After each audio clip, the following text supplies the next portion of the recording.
सालों बाद जो देखा एक माँ ने अपने बेटे को, तो बाहें फैलाकर उसे गले लगाने के लिए दौड़ी वो।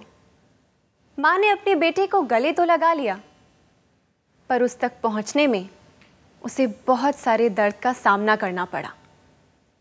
शायद अपने बेटे से मिलने की खुशी में माँ को इस दर्द का एहसास नहीं हुआ, पर क्या ये माँ बेटे का मिलन बिना दर्द के मुमकिन नहीं था? क्या ये चंद कदमों का फासला जिसे तय करने में माँ के जॉइंट्स को दर्द से जूझना पड़ा, क्या ये मोमेंट पेनलेस नहीं हो सकता था? शायद हाँ, हो सकता था। इन्हीं तमाम सवालों पर चर्चा करने के लिए मैं अंकिता भार्गव लेकर आई हूँ एक नई सीरीज जॉइंट प्लस, ताकि जब भी कोई माँ अपने बेटे को गले लगाए तो उसे दर्द का सामना ना करना पड़े।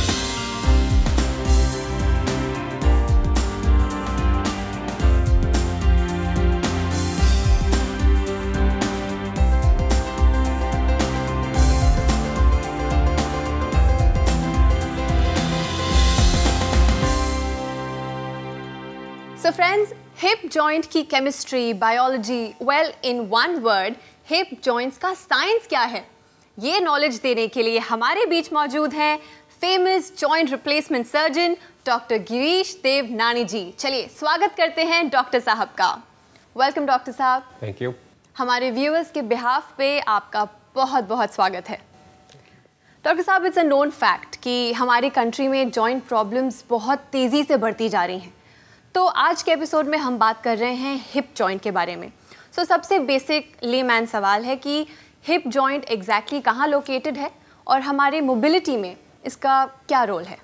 हिप जॉइंट हमारे बॉडी में सबसे अहम भूमिका निभाता है, वो है वेट बेयरिंग या बॉडी के वेट को ट्रांसमिट करने की। रीढ़ की हड्डी से जब वेट ट्रांसमिट होती है दोनों पैरों पर, तो पहले जॉइंट्स जिस पे ये वेट आती है उसको वो है हिप जॉइंट। तो जाहिर है कि जब हमें एक जगह से दूसरी जगह तक चल के जाना है, या उठ के बैठना है, या बैठ के उठना है, या फिर लेटने के वक्त पलंग में टर्न करना है, तब हिप जॉइंट की बहुत ज़रूरत पड़ती है।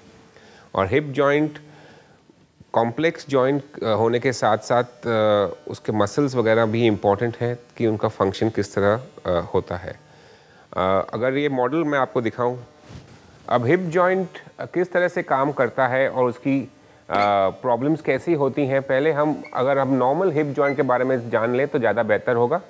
ये मॉडल है एक हिप जॉइंट जैसे बॉडी में होता है। इसको हम फीमर या थाई बोन कहते हैं, और ये है कमर की हड्डी या पेल्विस। और ये जो ऑरेंज स्ट्रक्चर्स आपको दिख रहे हैं, ये है हिप जॉइंट की लिगामेंट्स जो ये दोनों बोन्स को कनेक्ट करते हैं। पर अगर हम ये लिगामेंट्स निकाल देते हैं तो हम हिप जॉइंट का स्ट्रक्चर ठीक तरह से देख पाएंगे, और वो यूँ होता है। अब यहाँ देखा जाए तो इसे हम बॉल एंड सॉकेट जॉइंट कहते हैं। ये बॉल है फीमर, और ये सॉकेट और कप जिसे कहते हैं वो है एसिटप, वो पेल्विस है। और जब भी हिप जॉइंट में प्रॉब्लम होती है, वो प्रॉब्लम कभी बॉल में होती है, कभी कप में होती है। और ये बॉल की प्रॉब्लम्स और ये कप की प्रॉब्लम्स दोनों मिलाकर हिप दोनों में तकलीफ होती है, तब मूवमेंट्स में पेशेंट को परेशानी होती है और उसके साथ साथ दर्द होता है। अगर हम ये समझ जाते हैं कि किस भाग में तकलीफ होती है, उस तरह से हम उसकी ट्रीटमेंट फिर प्लान कर सकते हैं। तो sir, this very well explains कि हिप जॉइंट एग्जैक्टली हमारे शरीर में क्या है, कहाँ है। बट जब कोई पेशेंट आपके सामने आता है और कहता है कि मुझे हिप की प्रॉब्लम है, तो how does a patient represent himself to you? सबसे पहले जब तकलीफ होती है किसी पेशेंट को हिप में, तो उसका फर्स्ट और पहला सिम्टम होता है पेन। ओके। ये दर्द जो होता है वो यूजुअली हिप के फ्रंट में होता है और साइड में। बहुत कम सिचुएशंस में बैक साइड में पेन होता है, पर ज़्यादातर फ्रंट और साइड में होता है। तो शरीर के आगे वाले हिस्से में पीछे में नहीं होता। और उसके साथ साथ पेशेंट को चलने में दिक्कत होती है, उसकी चाल में बदलाव आ जाता है। और वो रोज़मर्रा की चीज़ें, जैसे कुछ गिरी हुई चीज़ जो ज़मीन पे उसको उठाना जी, एक लो चेयर या सोफ़ा पे बैठकर फिर उठना, इन चीज़ों में तकलीफ़ महसूस करता है। कभी कभार पेशेंट्स के पैरों की लंबाई में भी फ़र्क आने लगता है, और उसके साथ साथ अगर आर्थराइटिस या हिप का प्रॉब्लम ज़्यादा बढ़ता है तो रात को नींद में भी उनको उससे डिस्टर्बेंस होता है, क्योंकि जब भी वो करवट बदलते हैं बेड में तभी भी उनको वो दिक्कत होती है। तो मेन प्रॉब्लम हिप का पेन से शुरू होता हो, जैसे जैसे प्रॉब्लम बढ़ता है बाकी चीज़ें आने लगती हैं, मूवमेंट्स कम हो जाती हैं, बैठना, ज़मीन पे बैठना तो बिल्कुल नामुमकिन सा हो जाता है। Another thing is कि हमारे कंट्री में, इंडिया में कॉमन हिप प्रॉब्लम्स क्या हैं? कॉमन हिप प्रॉब्लम्स कहें तो हम उनको दो ग्रुप्स में डिवाइड करेंगे। एक हिप प्रॉब्लम्स होते हैं जो बच्चों में होती हैं, वो लकीली इतने कॉमन नहीं है अपने कंट्री में, पर तभी भी उनकी तादाद अबाउट 5 to 10% तक होती है जी। बट ज़्यादातर प्रॉब्लम्स होते हैं मिडिल एज्ड और ओल्ड एज्ड लोगों में। उनमें से सबसे कॉमन प्रॉब्लम है एवास्कुलर नेक्रोसिस, जिसका मतलब है कि हिप जॉइंट में किसी भी कारणवश ब्लड सप्लाई या खून की जो नसें हैं वो ठीक से नहीं पहुंच पाती। ये जो लिगामेंट्स हैं इनमें? नहीं, इनमें से नहीं, इनमें जो हड्डियों में से जो नस ब्लड सप्लाई है उसमें नहीं पहुंचती, और उसके कारण वो पूरी जॉइंट को अफेक्ट करती हैं और पेशेंट को फिर हिप आर्थराइटिस डेवलप होता है, जिसके वजह से उनका चलना फिरना, दर्द वगैरह सब चालू हो जाता है। दूसरी कॉमन प्रॉब्लम है हिप का फ्रैक्चर्स, जो ओल्डर एज में होते हैं। उनकी ट्रीटमेंट अगर ठीक से ना हो तो वो भी आगे चल के प्रॉब्लम दे सकते हैं। आजकल ज़्यादातर जो स्पोर्ट्समैन है उनको कभी कभार हिप में तकलीफ़ होती है, वो ज़्यादा हम ट्रीट करते हैं बाय सर्जिकल मेथड्स, जिसे हम की होल सर्जरी कहते हैं। पर मेन प्रॉब्लम अगर हम ओवरऑल समराइज़ करें तो हिप आर्थराइटिस कहलाएगी, जिसके कारण कई होते हैं, पर फाइनल सिचुएशन है कि पेशेंट का जॉइंट लाइनिंग जो है वो पूरा घस जाता है, मूवमेंट्स रुक जाती हैं और दर्द जो होता है वो अनबेरेबल हो जाता है। तो क्या ये जितनी भी कॉमन प्रॉब्लम्स आपने अभी बताई, इन सब का जो जवाब है वो एक हिप रिप्लेसमेंट सर्जरी ही है या और भी प्रोसीजर्स? अगर हम इन प्रॉब्लम्स को अर्ली स्टेज में पिकअप करते हैं तो हम उन पेशेंट्स को हिप रिप्लेसमेंट के अलावा दूसरे ट्रीटमेंट के सुझाव भी दे सकते हैं। जैसे कि एक की होल सर्जरी हुई, जैसे आर्थ्रोस्कोपी कहते हैं। दूसरी सर्जरी होती है जिसे हम ऑस्टियोटोमी कहते हैं, जैसे हिप जॉइंट को हम रीअलाइन करते हैं ताकि उनकी जो वेट बेयरिंग है वो ज़्यादा बेटर हो जाए। पर ये सब प्रोसीजर्स जिसे हम कहते हैं टाइम बाइंग प्रोसीजर्स, वो टेम्परेरीली पेशेंट को 5-10 साल रिलीफ देते हैं, और अगर प्रॉब्लम कंटिन्यू होती है तो फिर हिप रिप्लेसमेंट ही अल्टीमेट सोल्यूशन हो जाता है। वेल व्यूअर्स, देखा जाए तो हमारी कंट्री में हिप रिलेटेड प्रॉब्लम्स का एक माउंटेन बनता जा रहा है कि प्रॉब्लम सच में बढ़ती जा रही हैं।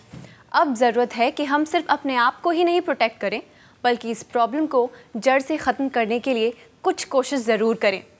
हमारे बीच मौजूद हैं डॉक्टर गिरीश, और डॉक्टर द्वारा कही हुई हर बात बहुत इम्पॉर्टेंट है, इतनी इम्पॉर्टेंट कि शायद आपकी प्रॉब्लम्स के लिए ये एक दवाई का काम कर दे।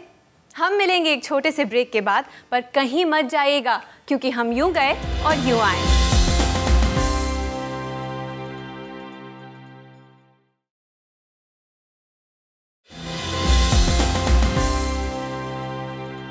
Welcome back. आप देख रहे हैं जॉइंट प्लस, और हमारे बीच मौजूद हैं joint replacement surgeon doctor Girish Devnani ji. Doctor साहब, ब्रेक पे जाने के पहले आपने कहा था कि अगर हिप प्रॉब्लम थोड़ी पहले के स्टेज में पता चल जाए तो प्रोसीजर्स अलग होते हैं। सो मेरा अगला सवाल है कि अगर चाइल्डहुड हिप प्रॉब्लम है, बचपन से ही ये प्रॉब्लम है, तो आगे जाके ये मिडिल एज आर्थराइटिस ना बने, इसके बारे में आप क्या कहेंगे? चाइल्डहुड हिप प्रॉब्लम्स जो है, अगर हम उनको डायग्नोज टाइम पे करते हैं तो हम सर्जरीज या दूसरी ट्रीटमेंट के द्वारा उसको उसी स्टेज पर रोक सकते हैं। पर ये कब से शुरू हो जाती है? वी से चाइल्डहुड, मतलब चाइल्डहुड में एक कैटेगरी होती है जो सिंस बर्थ होती है। सिंस बर्थ, और उसको पिकअप करना बहुत ज़रूरी है जी। दूसरी कैटेगरी होती है जो 6 या 7 साल की उम्र से डेवलप होती है। इन दोनों सिचुएशंस में early diagnosis leads to better treatment. So इसी तरह अगर जो डॉक्टर उनको ट्रीट कर रहा है उनको सही वक्त पर स्पेशलिस्ट के पास रेफ़र करता है तो वो प्रॉब्लम वहीं पे कंट्रोल हो सकती है। अगर उनको उस टाइम पर ट्रीट नहीं किया जाता है तो वो फिर आगे चलकर मिडिल एज में आर्थराइटिस की तकलीफ दे सकती हैं। मिडिल एज का मतलब है around 35-40 years of age, which is still very young to have arthritis, पर अगर उनको नहीं प्रिवेंट किया गया तो। दूसरी सिचुएशन होती है कि चाइल्डहुड में अगर बच्चे को कोई इन्फेक्शन होता है जी। तो वो भी हिप को अफेक्ट करने के चांसेस होते हैं। ओके। वो अगर एग्रेसिवली ट्रीट किया जाता है एंटीबायोटिक्स के साथ तो अगेन उसका रिजल्ट ज़्यादा बेहतर होता है कंपेयर टू निगलेक्ट के साथ। ओके। अनदर थिंग इज़ कि हिप जॉइंट प्रॉब्लम्स क्या सेक्स बेस्ड हैं कि मेल्स में पाई जाती हैं ज़्यादा या फीमेल्स में पाई जाती हैं? हमने ऐसा देखा है कि ओल्डर एज ग्रुप में फीमेल्स को ज़्यादा चांसेस होते हैं प्रॉब्लम्स के। ओके। बट मिडिल एज में दोनों शैलियाँ सेम होती हैं, वेदर मेल्स या फीमेल्स, क्योंकि जो प्रॉब्लम मिडिल एज में होती हैं वो उसमें कोई डिस्क्रिमिनेशन नहीं होता। बट हाँ, ओल्डर एज में जिस तरह ऑस्टियोपोरोसिस ज़्यादातर फीमेल्स में होती हैं, उस तरह फीमेल्स में भी हिप प्रॉब्लम्स ज़्यादा होती हैं। That also could be because of menopause and not having enough calcium. बिल्कुल, ऑस्टियोपोरोसिस जो मैंने कहा वो मेनोपॉज के बाद ही शुरू होता है जी। और क्योंकि हमारे देश में कैल्शियम की इनटेक बहुत कम है तो वो पेशेंट्स को नुकसान जो होता है वो फिर मेनोपॉज के बाद ही मालूम पड़ता है। डॉक्टर साहब अक्सर कहते हैं कि फॉर गुड बोन हेल्थ दूध पीना चाहिए, एक्सरसाइज करनी चाहिए, और हमारे स्पोर्ट्समैन तो देखा जाए तो बहुत एक्सरसाइज करते हैं पर उनको भी ये हिप जॉइंट प्रॉब्लम होती है, तो उनके लिए आप किस तरह की सर्जरी प्रोसीजर कहते हैं? स्पोर्ट्समैन में जो प्रॉब्लम्स होती हैं वो थोड़ा हट के होती हैं। वो प्रॉब्लम्स होती हैं क्योंकि उनके ओवर यूज़ की वजह से, उसके वजह से क्या होता है कि हिप जॉइंट का वो बॉल हो या सॉकेट, दोनों जगहों पर एक्सेसिव बोन फॉर्मेशन होता है। ओके। जिससे फिर मूवमेंट्स में इतनी स्मूथनेस नहीं रहती और फिर उसकी वजह से दर्द होता है।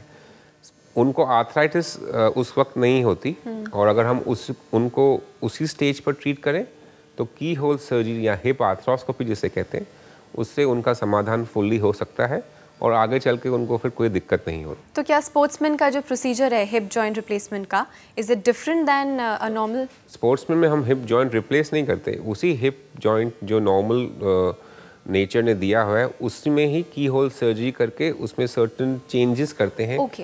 ताकि फिर वो तकलीफ आगे ना बढ़े और उनको जॉइंट रिप्लेसमेंट की ज़रूरत ना पड़े।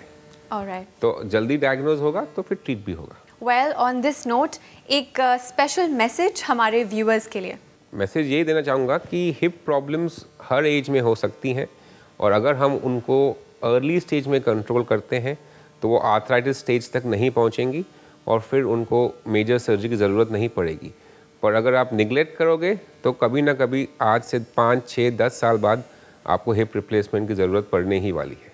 Thank you so much doctor Girish, आपने इतनी सिंप्लिसिटी से इस मॉडल के ज़रिए हमें बताया कि हिप जॉइंट एग्जैक्टली कहाँ है। Thank you so much.